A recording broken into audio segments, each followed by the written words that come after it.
திரு OPS அவர்களுக்கு option இல்லை என்று சொல்ல முடியாது. நேற்றைய தினம் அவர் அவருடைய தொண்டர்கள் உரிமை மீட்பு கழகத்தினுடைய நிர்வாகிகளிடம் கருத்தை வாய்மொழியாகவும் கேட்டிருக்கிறார், தனி அறையிலே எழுதியும் கேட்டு வாங்கியிருக்கிறார். நான் கேள்விப்பட்டது கிட்டத்தட்ட முக்கால்வாசி பேர் 75% நிர்வாகிகள் தமிழக வெற்றி கழகத்துடன் கூட்டணி சேர வேண்டும் என்ற கருத்தை வெளிப்படுத்தி இருக்கிறார்கள். கொஞ்சம் பேர் திராவிட முன்னேற்ற கழகத்துடன் கூட்டணி வைக்கக்கூடிய வாய்ப்பு இருந்தால் நிச்சயமாக எடப்பாடியை வீழ்த்த முடியும். ஆகவே அது குறித்தும் பரிசீலிக்கலாம்.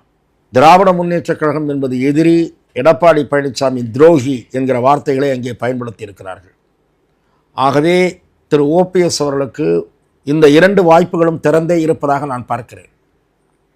என்னை பொறுத்தவரை அண்ணா திராவிட முன்னேற்ற கழகத்தினுடைய முன்னணி தலைவர்களோடு மிக நெருங்கி பழகியவன், மறைந்த முதலமைச்சரோடு செல்வி ஜெயலலிதா அவர்களோடும் நெருக்கமாக பழகுகிற வாய்ப்பை பெற்றவன் என்ற முறையிலே திரு ஓபிஎஸ் அவர்களும் அவரோடு எனக்கு கடந்த ஒரு 15-20 ஆண்டுகளாக தொடர்பு உண்டு என்ற முறையிலே நான் அவருக்கு சொல்லுவது, செல்வி ஜெயலலிதா அவர்களால் 2-3 முறை முதலமைச்சராக, தற்காலிக முதலமைச்சராக நியமனம் பெற்ற அவர் திராவிட முன்னேற்ற கழகத்துடன் கூட்டு சேருவாரானால் அது சந்தர்ப்பவாதமாக பார்க்கப்படும்.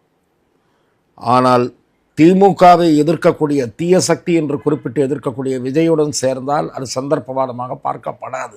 அது ஒரு மாற்று சக்தியின் பின்னால் பலப்படுத்துவதற்காக போய் சேர்ந்ததாகத்தான் பார்க்கப்படும்.